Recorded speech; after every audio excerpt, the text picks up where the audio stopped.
Hoje chegou ao Brasil mais um grupo de missionários da Igreja Universal, deportado de maneira arbitrária de Angola. Brasileiros que durante décadas prestaram serviços sociais através da igreja no país africano. Ao todo, já são 17 integrantes da Universal expulsos em ações de perseguição religiosa e política. O Ministério das Relações Exteriores, que deveria proteger os brasileiros em Angola, falhou na missão. E o governo brasileiro também foi omisso e não atuou de forma ativa para evitar a deportação dos missionários. Em cada cartaz, palavras de apoio. No saguão do Aeroporto Internacional de São Paulo, muitos chegaram cedo para dar boas-vindas e prestar homenagens aos missionários. São pessoas especiais para a gente, que foram levar a palavra de Deus por esse mundo e estão participando de uma injustiça com a igreja, com eles. O responsável pela Igreja Universal no Brasil, o bispo Renato Cardoso, foi mais uma vez receber os missionários pessoalmente. Novamente, mais um grupo de pastores separados de suas respectivas famílias, porque não foram permitidos viajar juntos. Lembrando que é um grupo de pastores que eles não estavam ilegais no país, seus vistos estavam válidos, desrespeitando assim todas as regras de imigração do país, a Constituição e os acordos internacionais entre Angola e Brasil. Mas o que mais nos indigna não é o que está acontecendo lá em Angola, é a ausência de autoridades brasileiras para interceder pelos pastores, pelos brasileiros em um país estrangeiro. Até quando o governo brasileiro vai ficar calado, passivo diante desta situação, que já deveria estar fazendo cumprir os seus tratados internacionais com Angola? Esse é o protesto, especialmente do povo cristão, do povo evangélico, do povo católico, que apoiou este governo, faz parte da base desse governo, mas agora recebe em troca uma omissão. É muito triste, decepcionante para o povo cristão no Brasil. A chegada ao Brasil aconteceu bem antes do que previam. Missionários brasileiros que pretendiam continuar a se dedicar a projetos sociais e religiosos da África, mas que simplesmente não puderam. Foram expulsos de Angola. E um fato grave: para serem forçados a embarcar, houve até fraude nas carteiras de vacinação. Os missionários revelam que receberam carteiras de vacinação contra a febre amarela antes do embarque. Esse cartão de vacina aqui, não, eu tenho o meu original do Brasil, mas me deu esse cartão constando 2 vacinas, eu não tomei nenhuma vacina. Não tomei nenhuma vacina. O máximo que nós fizemos foi um teste de Covid, aquele teste de Covid, mas não tomamos vacina. Quando chegamos no aeroporto, nos entregaram os documentos, a carteira de vacinação preenchida como se tivéssemos tomado vacinas. Não assinamos nada, não fizemos nada. E nos colocaram no avião, nos escoltaram até no avião para que fôssemos embora. Tratados como bandidos. Eles violaram as próprias leis do país. Violaram a Constituição da República de Angola, violaram as leis, porque nós entramos com recursos para que fosse anulado essa expulsão, e esses recursos nos davam o direito de permanecer no país, mas tudo isso foi ignorado. Dos 7 pastores, apenas 2 vieram acompanhados das esposas. Eles contam que enfrentaram ameaças e violência antes de embarcar. Vocês todos estão detidos, vocês vão ficar detidos até vocês irem viajar. Aí a gente não ficou detido até viajar lá na detenção, mas ficamos em prisão domiciliar.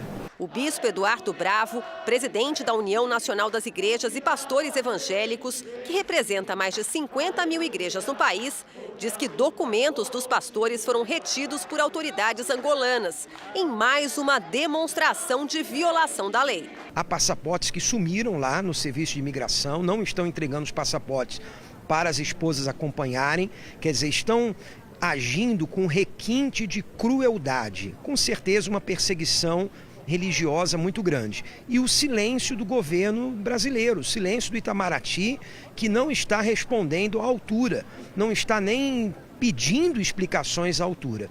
Então, realmente, estamos muito indignados. O segundo grupo agora de pastores chegando, assim, expulsos de um país onde já residiam durante muitos anos. Para especialistas, o Ministério das Relações Exteriores falhou ao não ter uma ação direta no conflito. O Brasil é o primeiro país a reconhecer a independência da Angola, em 1975, e desde então tem muito boas relações entre os dois países.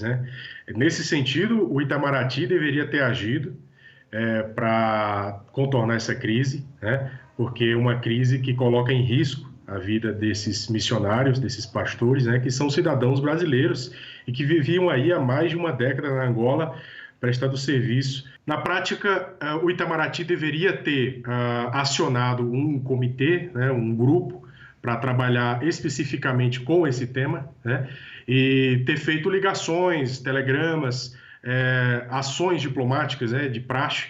Esse advogado e mestre em direito internacional diz que houve omissão para evitar as deportações. A deportação dos pastores de Angola foi completamente arbitrária, porque não respeitou o direito de liberdade religiosa, nem tampouco levou em consideração o devido processo legal e os direitos de ampla defesa e contraditório. Não podemos admitir que brasileiros sejam tratados de uma forma tão ruim em virtude de uma conduta que sequer tiveram a possibilidade de se defender.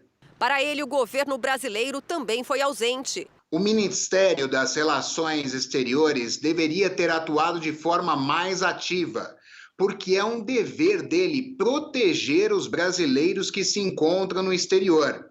E no caso concreto, houve uma completa omissão, porque a partir do momento em que os pastores receberam o aviso do governo de Angola para deixar aquele território, já havia uma obrigação do Ministério das Relações Exteriores para atuar. A crise começou há mais de um ano, liderada por um grupo de ex-pastores expulsos da igreja. Eles foram afastados depois de denúncias de atos imorais e ilegais. Em resposta, invadiram os templos, tomaram o controle da instituição à força e com documentos forjados. Isso é violência. Também cometeram agressões, saques e até ocuparam as residências e condomínios de religiosos brasileiros. Tudo com o apoio da polícia e o aval do governo, que reconheceu os dissidentes como representantes legais da Universal. Os fiéis saíram em defesa dos missionários brasileiros, realizaram atos pacíficos na frente das igrejas, marchas pedindo paz pelas ruas da capital Luanda e arredores e manifestações pedindo justiça. Movimentos reprimidos com mais violência e registrados por TVs do mundo inteiro, ignorados, no entanto, pelas autoridades no Brasil. Procurado, o Palácio do Planalto não se manifestou. Posição diferente da adotada no caso do brasileiro preso na Rússia.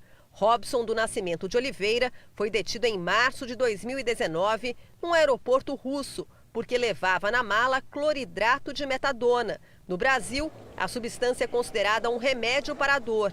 Na Rússia, é classificada como droga.